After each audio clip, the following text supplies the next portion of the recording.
అయోధ్య రామమందిరం ప్రాణప్రతిష్ఠకి ఏర్పాట్లన్నీ చురుగ్గా జరుగుతున్న సమయంలో రాముని బొమ్మతో ఆర్బీఐ 500 రూపాయల నోటును విడుదల చేసినట్లు ఓ వార్త సోషల్ మీడియాలో హల్చల్ చేస్తోంది. రామమందిరం ప్రాణప్రతిష్ఠ జరిగే జనవరి 22నే శ్రీరాముని చిత్రాలతో ఉన్న 500 రూపాయల నోటును రిజర్వ్ బ్యాంక్ ఆఫ్ ఇండియా విడుదల చేయబోతుందంటూ సోషల్ మీడియాలో పలువురు పోస్టులు పెడుతున్నారు. అయోధ్యలో నిర్మిస్తున్న రామమందిరం, శ్రీరాముని చిత్రాలతో ఉన్న ఈ 500 నోటు ఫోటో ఇప్పుడు సోషల్ మీడియాలో వైరల్ అవుతోంది.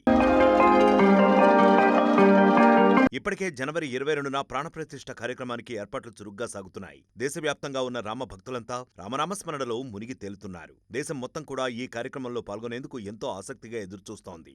ఈ ప్రారంభోత్సవానికి రావాలని దేశంలో చాలా మంది ప్రముఖులకి ఆహ్వానాలు కూడా అందాయి.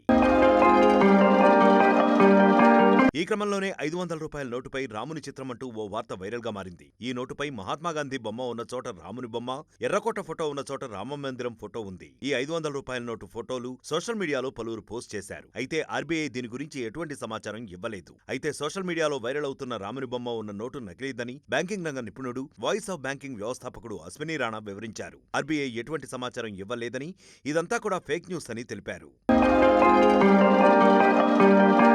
గతంలో చాలా మంది మహాత్ముడి ఫోటోకి బదులుగా సుభాష్ చంద్రబోస్, భగత్ సింగ్ లాంటి దేశభక్తుల ఫోటోలు ముద్రించాలని డిమాండ్ చేశారు. అదే క్రమంలో ఇప్పుడు రాముడు, శివుడు, ఇతర హిందూ దేవుళ్ల ఫోటోలు ముద్రించాలనే డిమాండ్ కూడా వినిపించే అవకాశం ఉంది. సోషల్ మీడియాలో ఈ ఫోటోలు వైరల్ కావడం కూడా ఇలాంటి డిమాండ్లో భాగం అనుకోవచ్చనే వాదన వినిపిస్తోంది. ఏది ఏమైనా ప్రస్తుతానికైతే రాముడి ఫోటోతో 500 రూపాయల నోటు రిలీజ్ కాబోతోందనే వార్త మాత్రం ఫేక్ అనే తెలుస్తోంది. ఆర్బీఐ నుంచి ఎలాంటి ప్రకటన లేకుండా ఇలాంటి వార్తలు నమ్మొద్దని నిపుణులు చెబుతున్నారు. మరిన్ని వీడియోస్ కోసం ఛానల్ ని సబ్స్క్రైబ్ చేయండి. లేటెస్ట్ అప్డేట్స్ కోసం వాట్సాప్ ఛానల్ ని ఫాలో చేయండి. అండ్ లింక్ డిస్క్రిప్షన్ లో ఉంది.